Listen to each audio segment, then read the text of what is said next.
Assalamualaikum warahmatullahi wabarakatuh. Perkenalkan, nama saya Hafiza Yuni. Di sini saya akan mempresentasikan tugas saya yang berjudul Bencana, Jenis Bencana, Dampak dan Mitigasi Bencana. Nah, sebelum kita membahas lebih jauh, maka kita harus tahu dulu apa sih definisi dari bencana.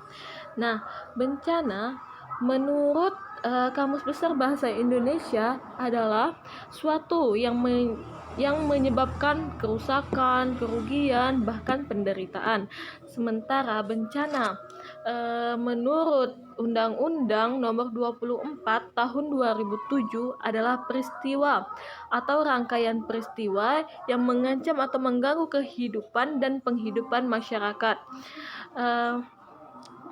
Baik oleh faktor alam, non-alam, bahkan faktor manusia, sehingga mengakibatkan timbulnya korban jiwa, kerusakan lingkungan, kerugian harta benda, dan dampak psikolog.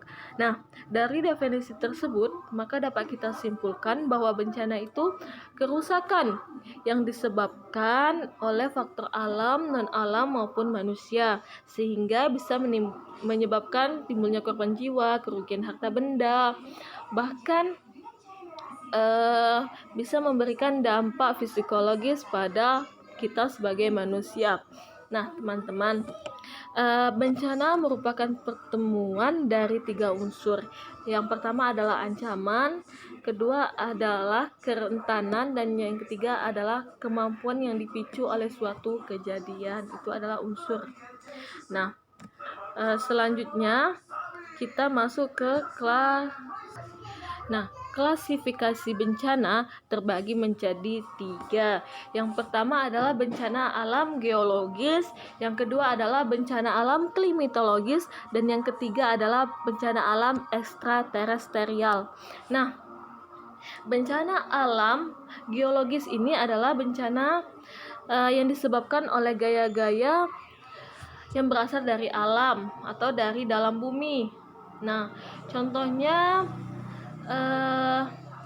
tsunami, gempa bumi, gunung meletus.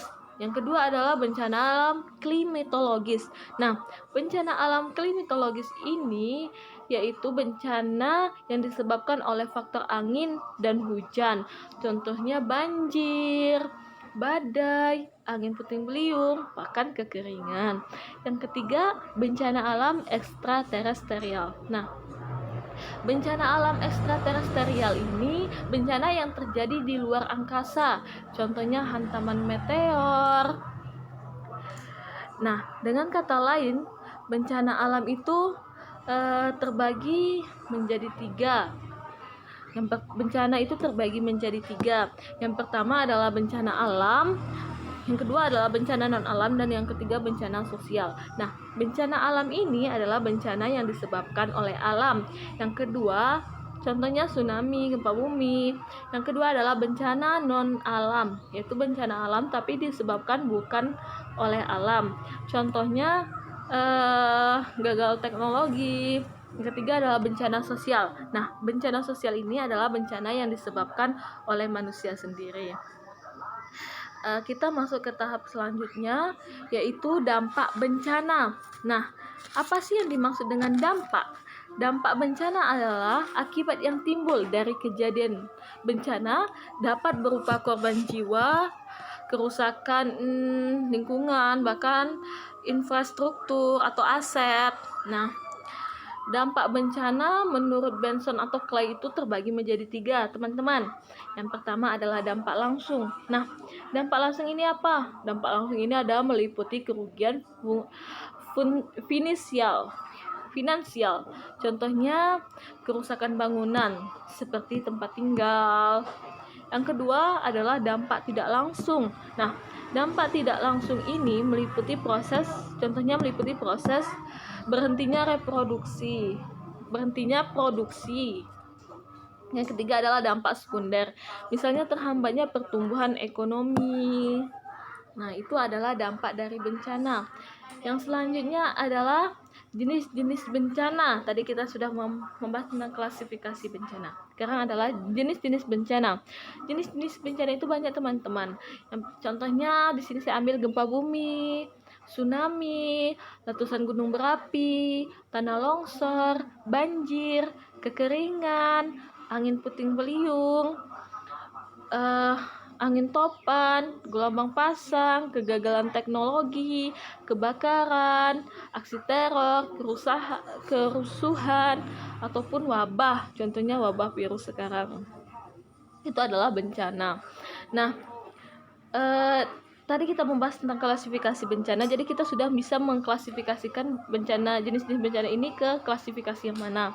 Contohnya gempa bumi dan tsunami itu masuk ke klasifikasi bencana alam geologis. Yang kedua, angin topan sama kekeringan, banjir itu masuk ke bencana alam klimatologis. Yang ketiga, bencana alam ekstraterestrial. Klasifikasi bencana alam ekstraterestrial itu maksudnya ada aksi teror, wabah yang kita alami sekarang. Contohnya seperti virus, COVID. Itu masuk ke ekstraterestrial. Nah, selanjutnya yaitu tentang mitigasi bencana. Nah, mitigasi bencana itu adalah suatu upaya atau bentuk yang dilakukan untuk mengurangi bahkan menghapus terjadinya korban jiwa atau kerugian yang kemungkinan akan terjadi akibat terjadinya bencana. Akibat terjadinya bencana tadi, teman-teman. Nah,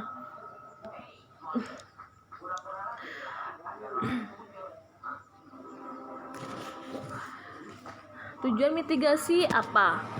Tujuan mitigasi yang pertama adalah meminimalisir terjadinya dampak atau bahkan resiko yang kemungkinan akan terjadi karena suatu bencana. Yang kedua, sebagai pedoman untuk pemerintah agar membuat perencanaan pembangunan yang lebih baik di suatu daerah. Yang ketiga, meningkatkan kesadaran serta pengetahuan terhadap masyarakat untuk menghadapi dampak serta resiko yang akan terjadi akibat terjadinya bencana. Nah, mitigasi terdiri dari dua macam. Yang pertama, mitigasi struktural. Yang kedua adalah mitigasi non-struktural. Nah, mitigasi struktural itu adalah upaya yang dilakukan untuk mengurangi terjadinya resiko bencana dengan cara melaksanakan pembangunan prasarana. Yang kedua adalah mitigasi non-struktural, yaitu upaya yang dilakukan untuk mengurangi dampak bencana yang kemungkinan akan terjadi melalui peraturan yang dibuat oleh pemerintah. Nah, penanganan bencana terdapat 4 faktor. Penanganan bencana terdapat 4 kategori. Yang pertama adalah sebelum terjadinya bencana, yang kedua adalah ketika terjadinya bencana, yang keempat adalah sesaat setelah terjadinya bencana, yang keempat adalah pasca terjadinya bencana. Itu adalah 4 kategori mitigasi bencana. 4 kategori penanganan bencana. Baiklah, contohnya kita kasih contoh di sini, misalnya bencana gempa bumi. Nah, bencana gempa bumi apa sih yang harus kita siapkan sebelum terjadinya gempa bumi? Nah, yang pertama kita harus tahu dulu apa sih gempa bumi itu, seperti apa sih gempa bumi itu, kita harus tahu dulu. Nah, yang kedua adalah membuat fondasi rumah yang kuat. Kita harus membuat fondasi rumah yang kuat. Yang ketiga, meletakkan benda-benda yang berat itu di bawah. Itu yang keempat, jangan duduk atau berbaring di tempat dimana di atasnya ada kaca-kaca atau benda tajam. Dan yang terakhir adalah menyiapkan tas-tas bencana yang isinya P3K, makanan, dan lain sebagainya.